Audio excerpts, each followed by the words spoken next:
Hello, everyone. First of all, happy St. Patrick's Day. Super excited to be with you all today. And we're going to be talking through all of our amazing Irish products, why St. Patrick's Day is important to us. And hopefully you're able to walk away with a lot of great information and tidbits. First of all of these wonderful products that we're going to be talking today are available in LCBO's online store and obviously in their actual stores. This event today is a collaboration between LCBO, Invest NI, and Board Beer. So as I said, we're super excited. This event is called Irish Spirits and Suds. And we're going to be walking you through a lot of the different fantastic products that we make in Ireland. Just to give you a bit of an overview about St. Patrick's Day and my connection with Ireland. St. Patrick's Day for us back home is quite similar to the way North Americans celebrate Thanksgiving. It's a time that we use to spend with family. It's a time that we use to celebrate our fantastic products, the people that make Ireland so unique, and obviously our fantastic pubs and places. So it's a day that's extremely important to us, and I'm very, very excited to be with you all today. Obviously in these different circumstances, but all in the theme of celebrating St. Patrick's Day. Describing my relationship with St. Patrick's Day, my name is Jack McGarry, and I'm one of the managing partners of the Dead Rabbit. Our whole raison d'etre, our mission statement, is to bring the Irish pub into the 21st century, and we really want to challenge the misconceptions surrounding a lot of Irish products and the Irish pub as a whole. We have one of the biggest Irish whiskey collections in America, or in the Americas. We have close to 300 labels on our back bar. We have Irish gins, we have Irish beers, we make a lot of Irish inspired food, and we really want to show that an Irish pub is as relevant today as it ever was, and it is synonymous with not only our unique hospitality but also fantastic products and service. So that's a bit about my relationship with it. We're obviously going to be tasting quite a few products today. So the one thing that I would say to you is make sure you have water, you're well hydrated. I'm going to be spitting as I go through this. We encourage drinking responsibly.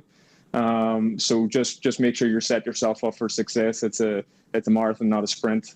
So I'm going to take you through each one of the products and categories that we make in Ireland. I'm going to start off with lager. We're going to move into red ale, and then obviously finishing off with stout. So they're the three kind of big beer categories in Ireland. We're then going to move into distilled spirits, starting with the lightest, which is obviously going to be our gin. And then we're going to move through our categories of Irish whiskey, which there's 4 styles, and we can kind of talk a bit more about that. So our first one we're going to try is Irish lager. So lager wasn't that big in Ireland. It wasn't really that big really until the middle of the 20th century, and that was off the back of the success of European pale lagers, really kind of proliferating and then entering the market in Ireland. But when we came to it, there's quite a few producers of Irish lagers now, and they're made exactly the same or in the same vein as lagers in continental Europe. So they have they're majority barley driven, and you have a slight amount of hops. And lagers are just really clean. Irish lagers are really clean, very light. And for me, they're fantastic. We're big proponents of the Irish breakfast. This is a perfect type of beer to kind of cut the fat from the breakfast, because it just cleanses your palate. So what we're going to do, hopefully you're doing this with me, we're going to walk through each one of the products. I'm just going to give you a bit of an overview, and then we're just going to do a bit of a taste. So here's the lager.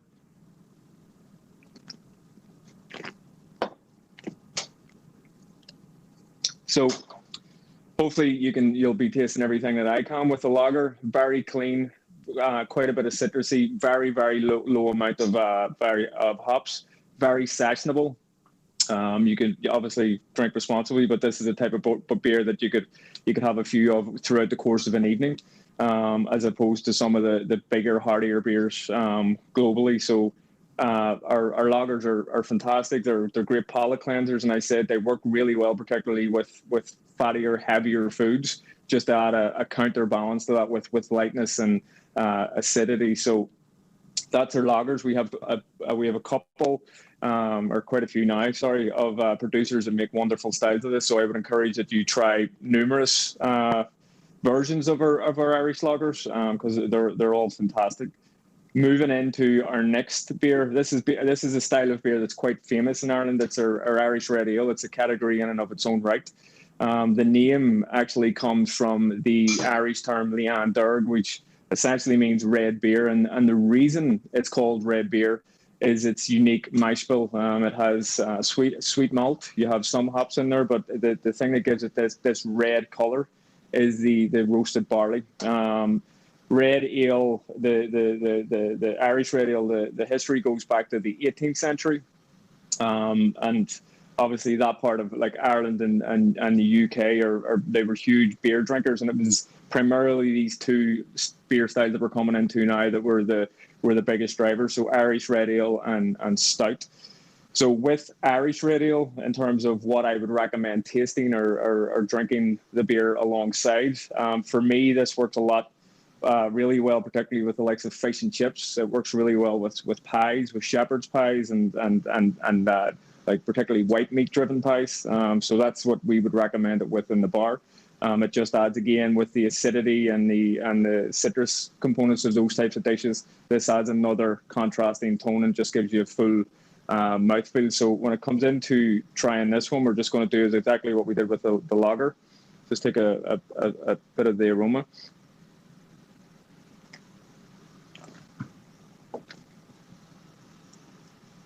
And with the red ale, it's a lot more complex.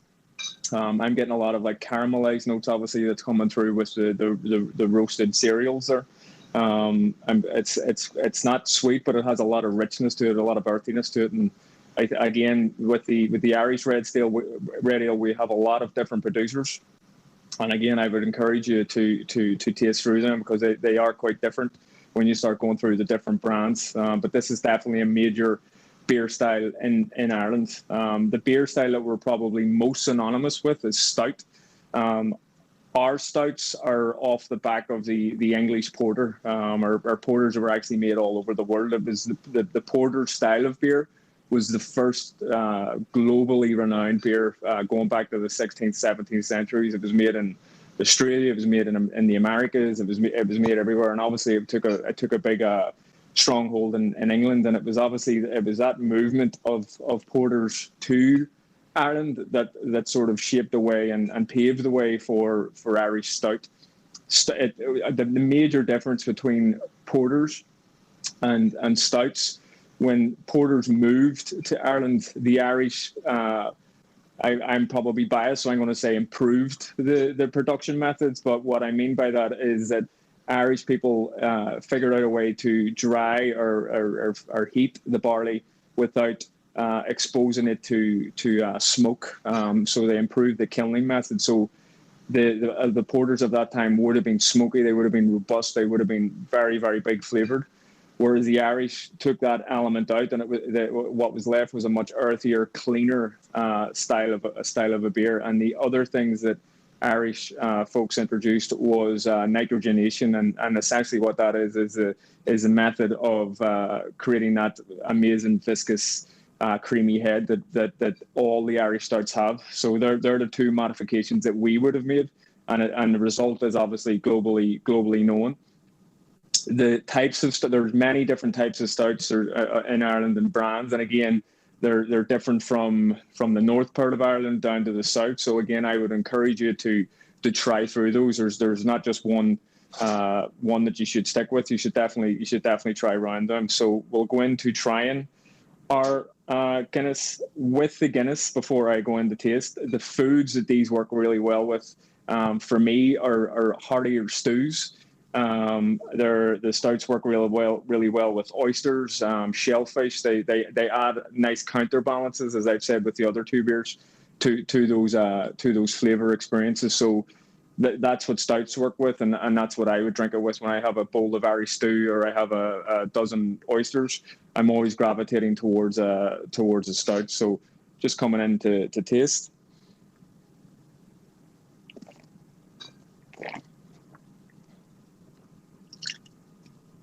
Yeah, it's I love Irish stouts.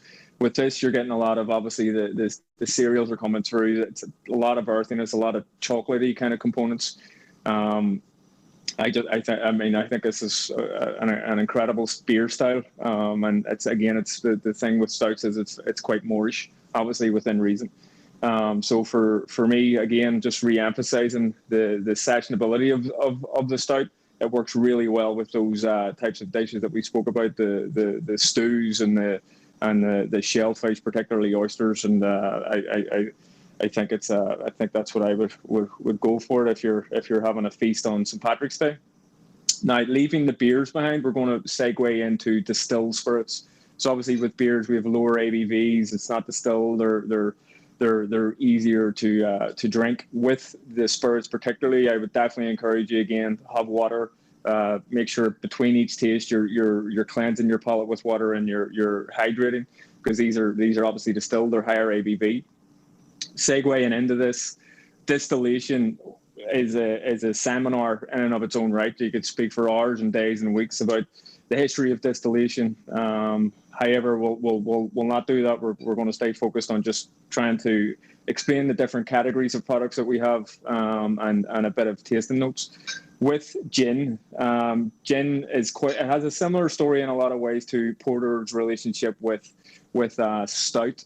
Gin is obviously really well known for its relationship with the United Kingdom, and we're obviously off the back of that. There are some historical disputes, but that's the English definitely. I think they have that one. But Ireland has been making gin since they started making Irish whiskey, and the reason for that was distillers, when they make Irish whiskey, there's a certain time period, 3 years, where they have to mature the product.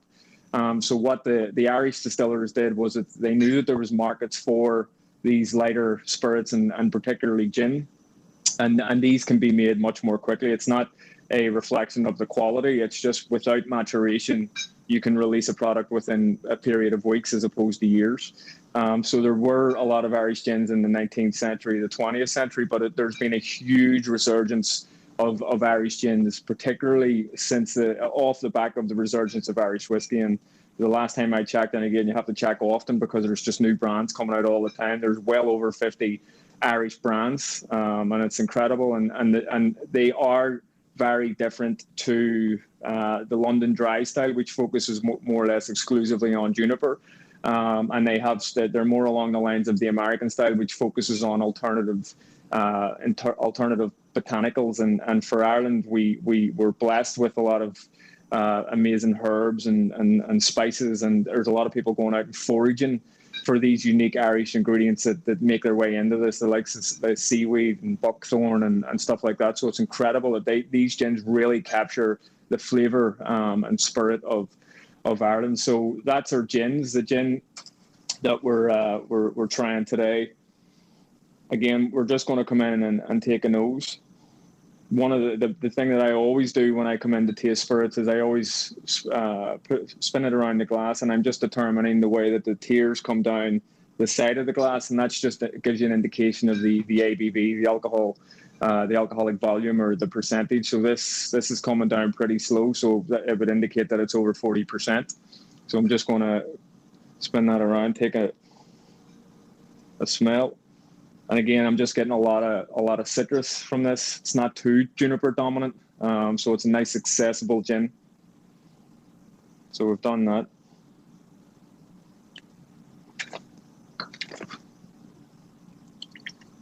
And I just work it around my mouth, and I'm spit tasting because I'm tasting quite a few products today. It's very light, very accessible. I think quite a lot of Irish gins are great introductions to the category. They're not super. A lot of people have issues with juniper dominant gins that are obviously synonymous with the London Dry style. So these are great segues into the category. And as I said, again, within being responsible, definitely try through our category of gins, because they focus on so many different herbs and spices and ingredients that are unique to Ireland. So it's a category that I'm very happy about, and we use it a lot in our cocktails here. They're great for alternative martinis or gimlets or Collins or even a gin and tonic. They really shine through. So I would encourage you to try those out. In terms of food, gin for me, Irish gin works really well, particularly with Asian food. I know that's slightly off topic for today, but it works really well depending on the way that you're actually making it. With gin, you're not generally going to be drinking it neat. It's going to be in a mixed drink or in a martini. So for just you would apply the same way that you would pair those types of drinks with the spirits. So for me, it works really well. And for if you're putting it in a martini or a gin and tonic particularly, a great aperitif, perfectly to get the saliva going in your mouth and before you go into having a meal. A martini for me, again, I view a martini as an aperitif, but martinis work really well with aperitif, like appetizers, entrees. They're great for the beginning of a meal as opposed to the back end. So that's where I would position this in terms of using it if you're going to be tasting through it and using it for St. Patrick's Day. So Irish gin, our gin, again, encourage you to try through the whole category and really build your thesaurus of the different unique flavours that we have in Ireland. So that's our gin. We have a lot of other spirits that we make in Ireland, but we're only going to be focusing on gin and Irish whiskey today. Irish whiskey, this is a more of a tough one to go through, and it's quite difficult. So I hope you're able to kind of bear with me while I explain the overview and the different styles that we make. When I first came to America and Canada and I travel extensively, I went into a lot of bars and asked for their Irish whiskey selection, and you might have had one of the bigger blends, or sometimes I even had none. And it was really when I went into a certain bar in Brooklyn and there was no Irish whiskey. There was tons of Scotch, tons of tequila and agave.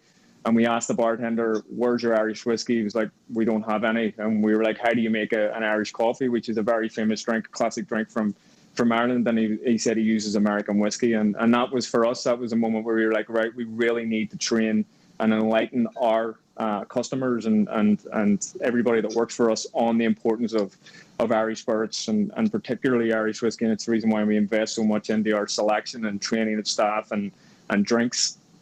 And we obviously had to learn a lot ourselves. So going through this, I'm going to try and really give you the key differences and walk away, so that when you go into a liquor label or a liquor store, LCBO store, or you're going online, you know what these terminologies mean, so that you can better make decisions. So we're going to be starting first with single grain, and then we're going to go into single malt, single pot still, and then our blends.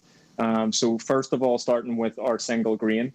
Single grain, in the past couple of years, which I'm delighted about, has become its own category.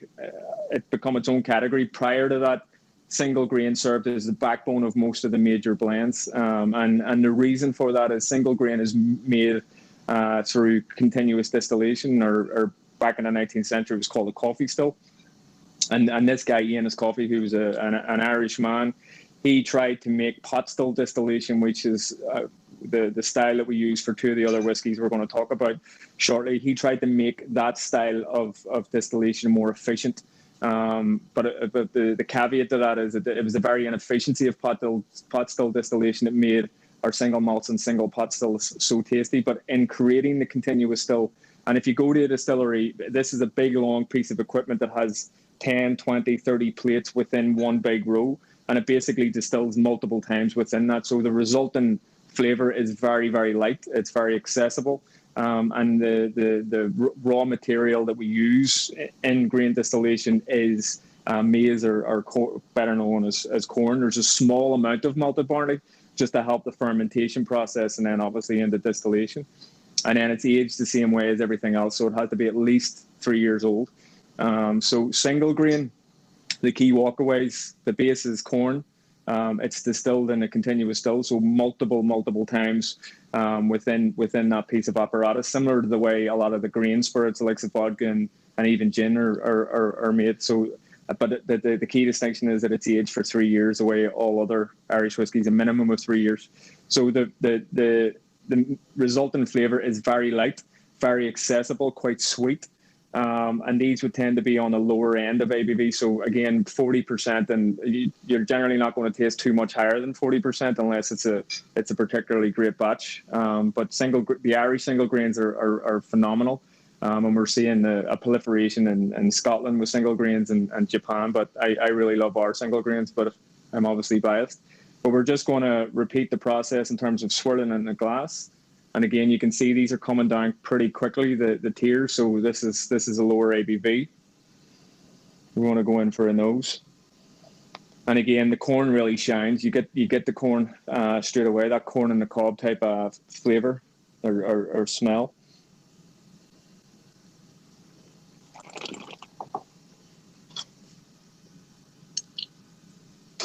And again, very light. This is a great, if somebody hasn't tried Irish whiskey before, this is definitely something that I would transition them into, particularly if they're coming from a Canadian whiskey drinker or a rye or a bourbon drinker.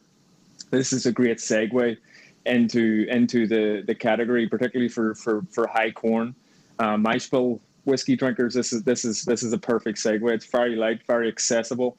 And you'll definitely understand why this serves as a backbone to for a lot of these bigger blends, because it tames the single malt and the single pot still. So the next thing we're going to move into is single malt.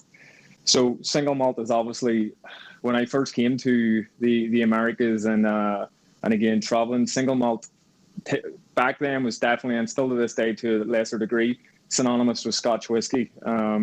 Again, there's a lot of heated arguments, and I'm not going to get into those arguments, but there's a lot of heated arguments who first made single malt. But our Irish people made single malt going back hundreds and hundreds of years. We've made it for a long, long time.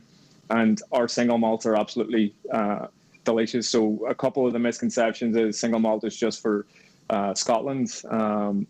It's not correct. We're going to try some Irish single malts today. And another thing is that single malts in Scotland they're distilled twice, and in Ireland they're distilled 3 times. Again, that's not accurate. There's differences on both sides of that argument. So Irish single malts can be double distilled, they can be triple distilled, and again, I would encourage you to try through those because there are huge differences even within that category. So what we're going to try today is a triple distilled single malt, and again, for me, these triple distilled single malts are phenomenal. They're extremely floral, they're very clean, very accessible. I prefer this type of single malt over the more oilier, viscous, smokier styles of single malts. So the high single malts are made. Obviously, we talked about a continuous still with the single grain. This style is made in a pot still. So when you go into a distillery, a pot still, it's pretty much just what it sounds like on the tin. A pot still, it's a pot with a neck that basically turns the vapor back into a liquid, and then it drops off into a vat to collect the liquid. Pot stills, as I said earlier, their pot still distillation is very inefficient, but it's that inefficiency that creates such amazing products and whiskies. So the base of this is 100% malted barley.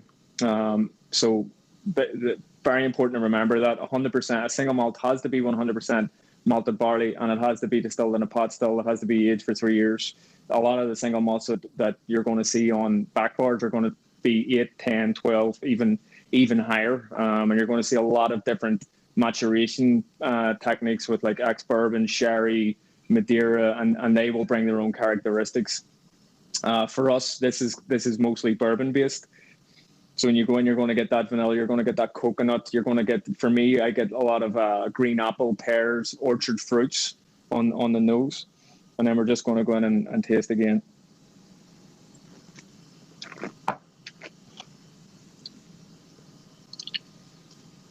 I just think that's delicious. For me, when I'm drinking single malts, I would tend to be drinking this along with cheese boards. A lot of times when you see flavor pairings or food pairings, they tend to mimic the same characteristics within the product and the food. Whereas I like to showcase things that like give you a full mouth experience. So with the savory notes of a cheese board, I think the citrus component and the and the vitality and the minerality of a single malt really accentuates the experience that you would have with a cheese board. So that's definitely something that I would recommend for a single malt. So moving away, we've went through a single grain, we've went through a single malt, and we're going to go through the final category of Irish whiskey, the style that we make, which is single pot still. Single pot still is pretty much identical to single malt, but with one key difference. It's made by the same production method with pot still distillation. The one big difference is that it includes unmalted barley. And unmalted barley is what gives single pot still it's such a unique flavor and taste. The unmalted barley brings viscosity, creaminess, oiliness, a lot of spicy components, and it's just so completely different from every other category of whiskey globally. Obviously, all of our products in Ireland are fantastic, but single pot still is just such a unique. It's such a unique category of whiskey, and it was actually the style of whiskey that put Irish whiskey on the map back in the 19th century. It is said they about sold Scotch 7-1. It was in a lot of our original classic cocktails that were in the literature from the 19th century and the early 20th century. And it was the first base spirit, obviously, in our Irish coffee back in the 1940s and 50s. And the reason it works so well in cocktails is because it was so assertive.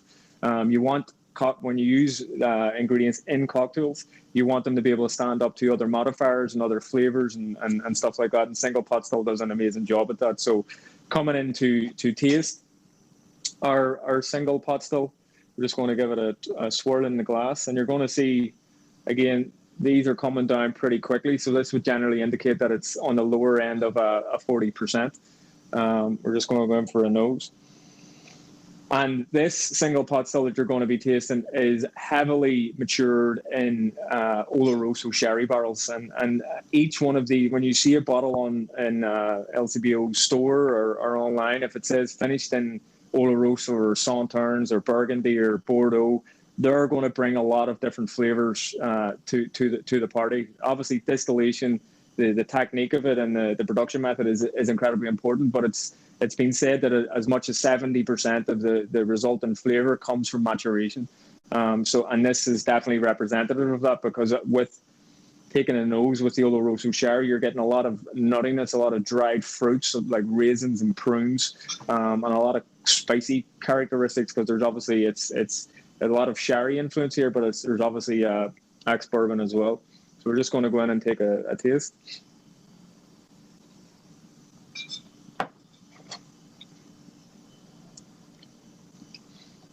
And with this, you should know when you swirl it around your mouth or you take a sip, it's such a profoundly different flavor experience to anything else we've tried. The single grain tends to be on the lower end of the palate. The single malts, depending on who makes them, can be mid to top end. This fills all of your mouth. It coats your entire inside of your mouth. It's oiliness, it's viscous, it's a lot more assertive. And for people, for introducing people to Irish whiskey, as I said, I would obviously introduce them to the single grains and the lighter single malts. But this is a perfect way to finish that experience and go towards single pot stills. They're just an incredibly unique style of whiskey. And in terms of when I'm drinking this and what I drink this with, I love single pot stills, particularly for desserts. I have a sweet tooth, so I love them with ice cream, fruit cakes, pies. I think they really cut through the richness of those dishes. A lot of people, not a lot, but there's a contingent of people that love single pot still because of its assertiveness with cigars. I'm not a cigar smoker, but I felt it was important to note that. But for me, as I said, I love them with desserts. So that's the three styles that we've tried today. We've tried a single grain, which is light. It's made through continuous distillation, and the raw material is corn. We've tried a single malt, which is 100% malted barley. It's distilled in a pot still, and it tends to be, again, we're generalizing here, but it tends to be more citrusy. It's a bit more complex than a single grain, but very cereal driven. You're getting a lot of the characteristics of the barley. And then single pot still, which is very, very the viscous, oily, creamy, and the reason for that is obviously the inclusion of unmalted barley. So there are the three different styles that we make in terms of Irish whiskey. But there's another style of whiskey that it makes up most of Irish whiskey sales, which is blended Irish whiskey. And what blends are, if you see blended Irish whiskey on a label, now you understand what these three styles means. Blended Irish whiskey means it has to be at least two of these three styles. So it could be single grain and single malt. It could be single grain and single pot still. It could be all three, or it could even be single pot still and single malt, which is what the makeup of the product that we're about to try. So that's what a blend is. It's a combination of at least two of the three styles of the whiskey that we produce in Ireland. So when you see blended, that's what it means. It means it's a blend of at least two. It can be all three. It can be whatever mix of those three in different ratios. It's very it's up to the distiller and the master blenders. But that's what blends mean. Generally, your most well-known blends are going to include quite a lot of single grain because as I said, it's the backbone of most of the blends because it's sweeter, it's lighter, and they add smaller amounts of single pot still and single malt to give it the kind of dial back the flavor. But they're incredible. The blends are incredible, and they're fantastic introductions to your category. So I'm a huge fan of blends, and I also love the diversity and the versatility within the blends because you can manipulate the amount of pot still, single malt, and single grain. So as I said, the one that we're trying today, and we're going to, the beauty of where Ireland is right now, we've well over 30 distilleries, and there's way more than that of blended Irish whiskey. As I said, we have 300 styles here, and blends make up the major part of that. There's so much difference within this category, as there is with all the categories that we've tasted, but particularly this, there's just so many different labels, different styles, different methods, different maturation profiles, different yeast strains. You could talk all day about it. But as I said, this one is a blend. It's quite unorthodox, this one. It's a blend of single pot still and single malt. So you're taking the two more dominant styles of Irish whiskey and blending them together. So again, we'll just repeat the process with swirling in the glass. And again, these are coming down pretty quickly. So this is on the lower end of ABV. And we'll go in to take a nose. And hopefully by the time that you've tried these three styles, you'll be able to pick up the characteristics that are in this actual blend. So for me, I'm certainly able to tell that there's single malt and single pot still in this. Just the citrus is coming through, and obviously the single pot still is quite assertive. And then we're just going to go in for a taste.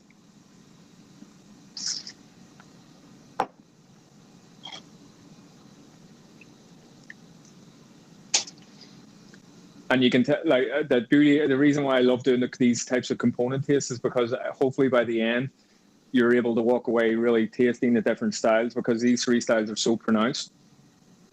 By the time you get to the end, you can definitely, for me at least, you can walk away and be able to discern that there is single malt and single pot still present. This is, you get the best of both worlds. You get that citrusy, floral minerality of the single malts, and then you also get that unctuous, viscous, creaminess of the single pot still. So, as I said, blends can run. There's so much variety in blends. You can, as I said, because of the makeup of whatever is in the blend. So again, obviously responsibly, but I highly encourage you work through, because there's four kind of subcategories, as I alluded to. You have grain and pot still malts. You have grain and malt, single malt blends. You have all three, so single malt, single grain, and single pot still blends. And then you also have the category that we tried, which is pot still and single malt. So, and it's just an incredible category with so many different applications for us. For me, with using blended whiskies, we tend to use these quite a lot in like highballs and shaken drinks. So for me, this is a perfect aperitif, perfect thing when you're starting dinner or you're about to go into solids or that type of course. This is the perfect vehicle to get your palate cleansed, to get it salivating, so that you can appreciate all the flavors that you're about to pick up in your dishes and following on in your different courses. So that's how I would use this. Depending on some blends are, again, mostly pot still, so you can use those along the lines of what we talked about with single pot stills. But you'll figure that out when you go into the liquor store and LCBO stores and start buying these products and really understanding them. But for me, this is a perfect start to any evening, any dinner or lunch. It really is a great palate cleanser. So that's how I use it. So that kind of brings us to the end of our session. I hope that you're able to walk away really understanding some of the amazing stuff that we make in Ireland. That's something that I'm obviously hugely passionate about, and we're passionate about in the bar, and it's incredible to see so many bars and distilleries really promoting all of our fantastic products. So hopefully you've appreciated what you've tasted today. Again, if there's something that you really liked, definitely go to LCBO store online or in the physical stores and pick some of this stuff up, and begin your own journey of going through all of our amazing things in Ireland. I started out when it was 2010, when I first started really becoming patriotic about our stuff, and it's been the most incredible experience getting to know the people that make our products, the innovation, the proliferation of all these different styles, and hopefully you get to experience that as well. So I hope you've enjoyed it. I hope you have an amazing St. Patrick's Day. Definitely drink responsibly. Remember, it's a marathon, not a sprint. And yeah, hopefully you've enjoyed it, and I look forward to seeing you in a bar sometime soon. So thank you, and happy St. Patrick's Day.